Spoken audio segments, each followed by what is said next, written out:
ജപ്തി ചെയ്ത വീടിന്റെ മുറ്റത്ത് 1.5 വയസ്സുള്ള കുഞ്ഞുമായി കനിവ് കാത്തിരിക്കുകയാണ് ഒരു കുടുംബം. എറണാകുളം പുത്തൻകുരിശി സ്വദേശി സ്വാതിയുടെ വീടാണ് സ്വകാര്യ ധനകാര്യ സ്ഥാപനം ജപ്തി ചെയ്തത്.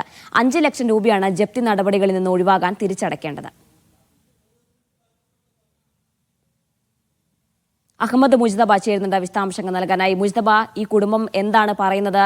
വീട് തുറന്നു നൽകിയിട്ടുണ്ട് PV ശ്രീനിജൻ MLA എന്നാണ് മനസ്സിലാകുന്നത്. എന്താണ് ഇപ്പോഴത്തെ അവസ്ഥ?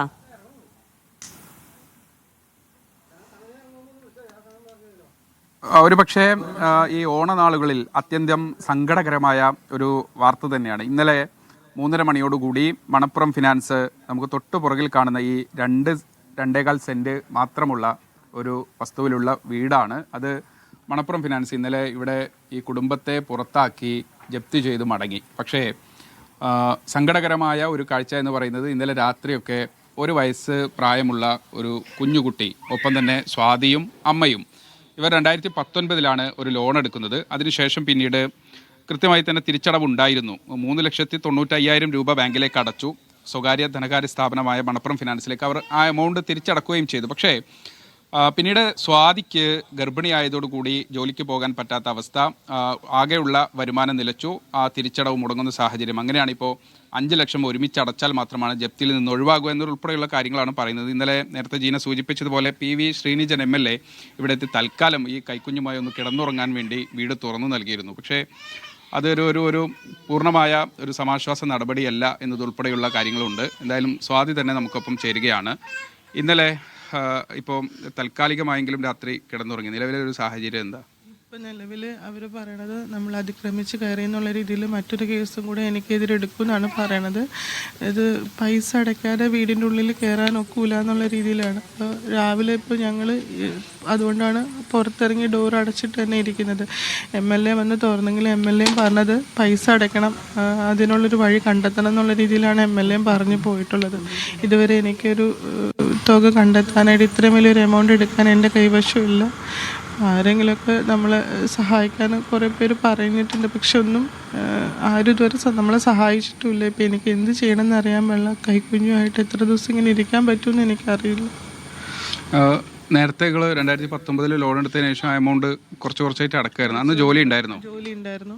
ഇപ്പോഴും കഴിഞ്ഞ നവംബറിൽ ഇവൻ ഉണ്ടായി കഴിഞ്ഞ ഒരു 4 മാസമായപ്പോൾ മുതൽ ഞാൻ ജോലിക്ക് പോയി തുടങ്ങിയായിരുന്നു. അപ്പോൾ കഴിഞ്ഞ നവംബർ മുതൽ ജോലിക്ക് പോയപ്പോൾ ഞാൻ അവരെ അങ്ങോട്ടേക്ക് വിളിച്ചതാണ്. ഞാൻ അടച്ചോട്ടെ എന്ന് ചോദിച്ചപ്പോൾ അന്ന് കടവന്തര ബ്രാഞ്ചിൽ നിന്നാണ് ഞാൻ ലോൺ എടുത്തത്. അവിടുത്തെ മാനേജർ പറഞ്ഞു അങ്ങനെ അടയ്ക്കാൻ പറ്റില്ല, ഒരുമിച്ച് തന്നെ അടയ്ക്കണം എന്നുള്ള രീതിയിലാണ് അവർ പറയണത്. നമുക്ക് ഇത്രയും കുടിശ്ശിക കിടക്കുമ്പോൾ അത് നിലനിർത്തിക്കൊണ്ട് EMI ഇനി അടയ്ക്കാൻ പറ്റില്ല എന്നാണ് അവർ പറഞ്ഞത്. അങ്ങനെയാണ് പിന്നെ ഒരു വർഷത്തോടെ ഇപ്പോൾ ഇത്ര എമൗണ്ട് വന്നത്.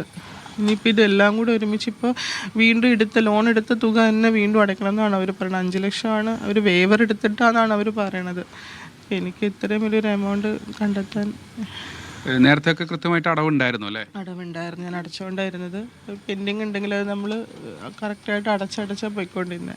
ഇപ്പോൾ 2-3 പ്രാവശ്യം അവരോട് വന്നായിരുന്നു. ആ സമയത്ത് വാർഡ് മെമ്പറൊക്കെ ഇടപെട്ട് അവർ പറഞ്ഞു വിട്ടായിരുന്നു. ഇതിപ്പോൾ ഇന്നലെയാണ് ഇങ്ങനെ, ഞാനില്ലാത്ത സമയത്താണ് ഇങ്ങനെ വന്നത്. അപ്പോൾ അമ്മയോട് ഈ കേസിൻ്റെ കാര്യമൊക്കെ പറഞ്ഞപ്പോൾ അമ്മ പേടിച്ചു പോയി.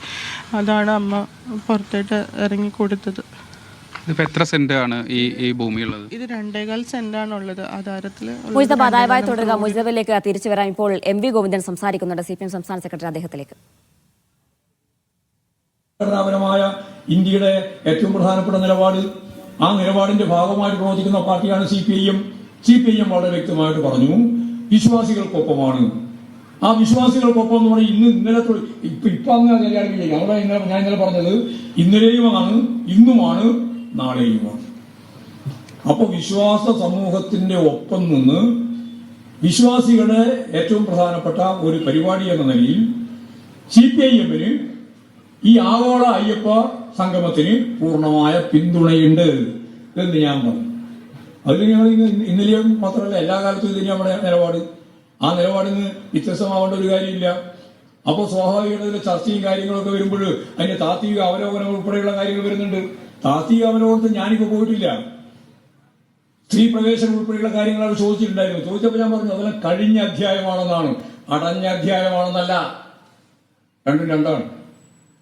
കഴിഞ്ഞ അധ്യായമാണ്. അതിലേക്ക് ഇപ്പോൾ കടക്കാൻ ഞാൻ ഉദ്ദേശിക്കുന്നില്ല. കടക്കുന്നതിൽ ഞങ്ങൾക്കാർക്കും ഭയമൊന്നുമില്ല.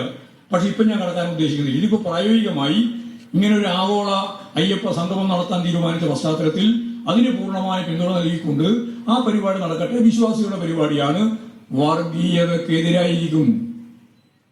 അതിലാണ് ഞങ്ങളുടെ പിന്തുണ. അല്ലാതെ വിശ്വാസികൾ ഒരു പരിപാടി നടത്തുന്നതുകൊണ്ട് മാത്രമല്ല, ലോകത്തെവിടെയായാലും വിശ്വാസി എന്ന് പറയുന്നത് വർഗീയവാദികളല്ല. വിശ്വാസിക്ക് നല്ലതുപോലെ വിശ്വാസം ഉള്ളവർ തന്നെയാണ്. വർഗീയവാദിക്കോ വിശ്വാസമില്ല. വർഗീയവാദി വിശ്വാസം ഒരു ഉപകരണമായിട്ട് ഉപയോഗിച്ച് രാഷ്ട്രീയാധികാരത്തിലേക്ക് പ്രവേശിക്കാനുള്ള ചവിട്ടുപടിയായി വിശ്വാസത്തെ ഉപയോഗിക്കുകയാണ്. അതാണ് വർഗീയത. ഈ വർഗീയതയെ എതിർക്കാൻ നമ്മൾ കുറെ കമ്മ്യൂണിസ്റ്റുകാരും കുറച്ച് ഇടതുപക്ഷക്കാരും മാത്രമല്ല, ഈ വർഗീയതയെ എതിർക്കാൻ സാധിക്കുന്ന ഏറ്റവും പ്രധാനപ്പെട്ട വിഭാഗാരാ പറഞ്ഞു? ആരാ? വിശ്വാസികൾ ഉൾപ്പെടെയാണ്. വിശ്വാസികളില്ലാതെ നമുക്ക് ഈ കേരളത്തിലെ, ഇന്ത്യയിലെ വർഗീയതയെ പ്രതിരോധിക്കാനാവുമോ? നമ്മൾ പ്രതിരോധിച്ചിട്ടുണ്ടോ ഇതുവരെ? ഇന്നേ വരെയുള്ള വർഗീയ വിരുദ്ധ പ്രസ്ഥാനത്തിന്റെ ഭാഗമായിട്ട് വന്ന മഹാഭൂരിപക്ഷം വരുന്ന ജനത വിശ്വാസികൾ തന്നെയാണ്. അപ്പോൾ വിശ്വാസികളെ കൂടി ചേർത്ത് വർഗീയതയെ പ്രതിരോധിക്കാനുള്ള ശരിയായ നിലപാട് സ്വീകരിക്കുന്നതിൽ തീർച്ചയായിട്ടും ആഗോള അയ്യപ്പ സംഗമം അതിന്റെ തന്നെ ഒരു ഭാഗമാവും. കാരണം വിശ്വാസികളുടെ രീതിയിൽ മുന്നോട്ടേക്ക് പോകുമ്പോൾ വർഗീയവാദികൾ എന്ന രീതിയിൽ മുന്നോട്ടേക്ക് വരും എന്നതിന്റെ തെളിവാണ് ഇപ്പോഴും തന്നെ ഇതിനെതിരായി RSSഉം സംഘപരിവാര വിഭാഗങ്ങൾ ഒരുപാട് പേരുണ്ട്.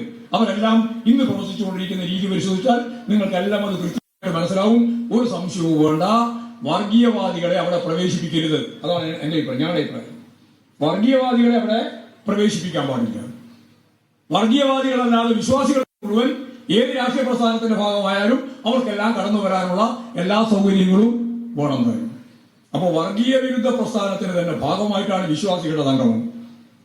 രണ്ട് വർഗീയവാദികൾക്ക് അനുകൂലമായിട്ട് കടന്ന് ഒരിക്കലും പറയാൻ ധൈര്യമില്ലാതെ കൊണ്ടാണ് മറ്റ് പല ഭാഷയും പറഞ്ഞുകൊണ്ടിരിക്കുന്നത്. എല്ലാം വർഗീയ ചുവയോടുകൂടിയാണ് വിശദീകരണം മുഴുവൻ. അത് ജനങ്ങൾ നന്നായിട്ട് തിരിച്ചറിയും. ഞങ്ങളെ സംബന്ധിച്ചിടത്തോളം, കമ്മ്യൂണിസ്റ്റുകാരെ സംബന്ധിച്ചിടത്തോളം വിശ്വാസികളുടെ ഏത് കൂട്ടായ്മയെയും എതിർക്കേണ്ടുന്ന കാര്യമില്ല. ആ നിലപാട് സ്വീകരിച്ചാണ് ഞങ്ങൾ മുന്നോട്ടേക്ക് പോകുന്നത് ഒന്നുകൂടി വ്യക്തമാക്കാൻ ഞാൻ ആഗ്രഹിക്കുകയാണ്. പ്രത്യേകിച്ച് സഖാവ് അജയെ കൊലപ്പെടുത്തിയിട്ടുള്ള ഈ RSSന്റെ കാട്ടാളത്തപരമായ നിലപാടിനെ പ്രതിരോധിക്കുന്നതിനു വേണ്ടിയുള്ള ഏറ്റവും ശക്തമത്തായ ഒരു കേന്ദ്രത്തിന്റെ ഉദ്ഘാടനവും ആഗോള അയ്യപ്പ സംഗമത്തിന് CPMന്റെ പൂർണ്ണ പിന്തുണയുണ്ടെന്ന് ആവർത്തിക്കുകയാണ് സംസ്ഥാന സെക്രട്ടറി MV ഗോവിന്ദൻ മാസ്റ്റർ. സർക്കാരും CPMഉം ആഗോള അയ്യപ്പ സംഗമത്തിന് ഒപ്പം തന്നെയാണെന്നാണ് അദ്ദേഹം പറയുന്നത്. അല്പസമയത്തിനകം UDFന്റെ തീരുമാനം വിഷയത്തിൽ വരും. അതിനിടയിലാണ് CPM വീണ്ടും നിലപാട് ആവർത്തിക്കുന്നത്.